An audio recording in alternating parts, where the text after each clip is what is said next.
Hey, good morning, Cedar. How are you? Hope everyone's having a great day.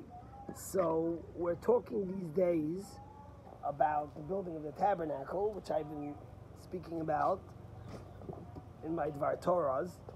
But we find something very interesting, and that's what I wanted to speak about today. You know, people always ask me as a Chabadnik, why do you need a Rebbe? Why do you need a spiritual leader? Not just a rabbi, but a Rebbe, someone who's like a holy leader. You know, we're Jews. We don't need intermediaries. We pray right directly to God. We love God. We embrace God. What do we need a Rebbe for? What's the reason for having a Rebbe in this world? And I want to tell you a beautiful concept that I heard from the Lubavitcher Rebbe in 1987. Something very moving connected to this week's Torah portion. You know, when the Jews built a tabernacle in the desert, most of the things in the tabernacle were built from cedar wood, from acacia wood, which is made from cedar trees. And most of the wood, of course, and most of the structure, but even some of the vessels was made from acacia wood. And Rashi asks a very simple question. How did the Jews get cedar trees in the middle of the desert? You're sitting in a desert, in a no-man land. They didn't have water, right? They cried to God for water, for food. How did they get cedar trees? So Rashi says something very powerful.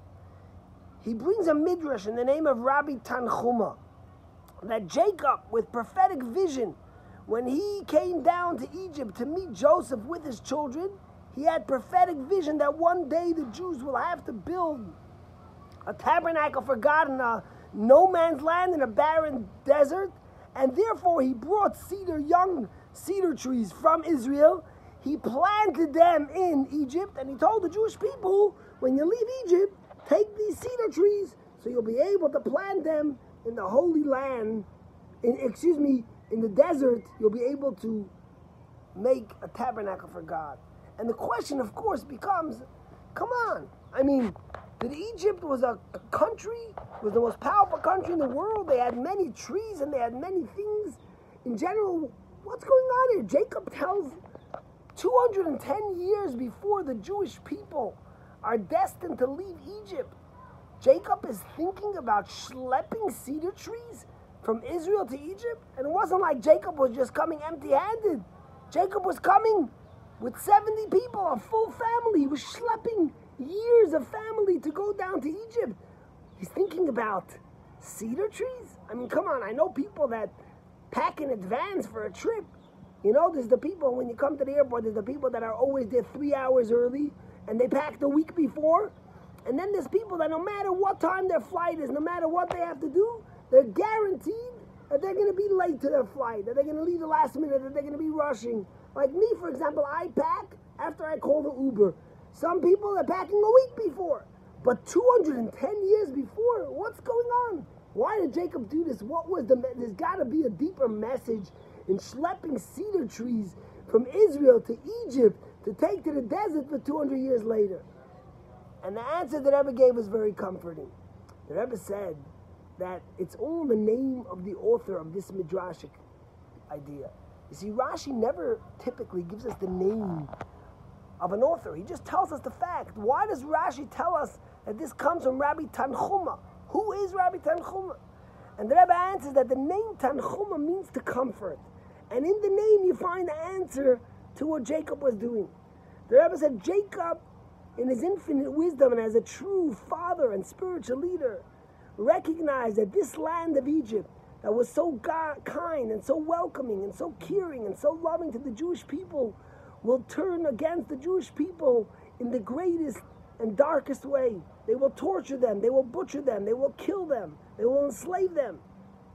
And Jacob wanted to give his children and grandchildren and great-grandchildren hope and strength to come through these deep and darkest days of exile that they were going to have in Egypt.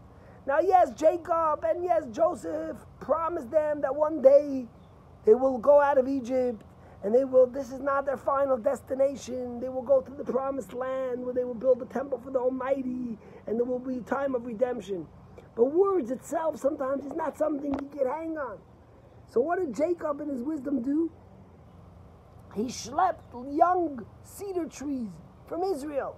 and he told the Jewish people to plant them in Egypt. And through their darkest moments, when they were ready to give up hope, they had something tangible to hold on to. They looked at these cedar trees that were tall and big and flying in the wind, and they knew that one day they will be free from exile. One day they will leave this place. They held on to these trees figuratively and in more than figuratively. And with that, they were able to have something to feel free, to feel hope, that there will be a messianic era, that there will be a redemption, that there will be a time when they will leave this place. And that's what Jacob did. He wanted to give them hope. He wanted to give them something to look forward to, something to know. Says the Rebbe, when you look in Tehillim, in chapter 90 in Psalms, what does King David say? Tzadik katomor yifrach ki erez balvona yisgat. Tzadik, a righteous person, he blossoms like a tamar, like a palm tree. Ki erez balvona yisgat, like a cedar tree in Lebanon, he shall grow. Says the Rebbe, God knew that the exile of the Jewish people is going to be hard, is going to be long, is going to be arduous.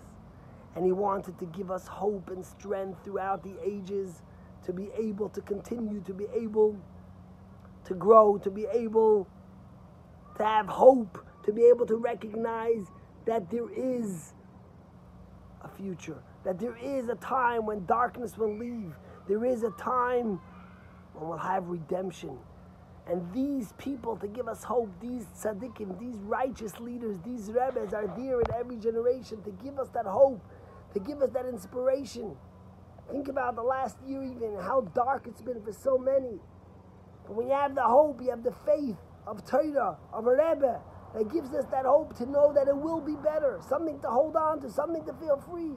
I think I'm not remembering but it was with King Louis of France. I'm not remembering if it was the 6th or whatever, when for a while they threw him off his throne and into captivity, and they took his son away and they took him to this faraway place, and they figured that he's the next royal, the next one to take over the royal kingship, and they didn't want him to, so they said they're going to put him in this place, and they put every filth in front of him, everything, and they said they're going to corrupt him so badly he'll never do it. And 6 months passed, nothing. They couldn't get him to do anything. And finally, after 6 months, they sat down with him and they said, what's going on? We don't understand. Look, you have all these pleasures, physical pleasures for you to do. It's going to give you fun. Why haven't you done any of it? Why haven't you been tempted by it? And he says, because at the end of the day, I'm a king, and a king behaves a certain way. Hashem planted tzaddikim, rabbis in every generation, as Jacob earlier had planted cedar trees, to give us hope, to give us something to look forward to know that even if you live in Chestnut Hill, Massachusetts, that's not the promised land. That there's a time of redemption, a time when the world will be a world of peace, a world of love, a world of harmony, a world of spirituality, a world where people will yearn to know God, to know themselves. And that's the message of why we have it ever. You know, Purim is coming up. It's going to be our hardest year. Last year, Purim was our last party we had. Miraculously, we didn't have to cancel it. And this year is going to be different. But we're going to make Purim work. We're putting up a tent, and we're going to put up heaters, and we're going to open it, and we're going to have different Megillah readings and L'chayims. Because you know why? Because our Rebbe taught us that you never leave a Jew disconnected from their celebrations, from Yom Tif, from Judaism. That's our job. I think about what Chabad has done all over the world over the past year in the darkest of times, to cheer people up, to bring them connectivity, to bring them hope. I grew up at the Rebbe's feet, and I know that when you came to the Rebbe, when you just davened in his midst, when you just listened to his words, to the way he spoke, you had hope for a future, for a time that will really be beautiful. Tzadik atamar yifrach ki erez balvona yiskeh. May Hashem give us all that we should have hope, that we should follow those palm trees, those cedar trees, and look towards a time of redemption, of perfection, of love, of harmony for all. Have a great day.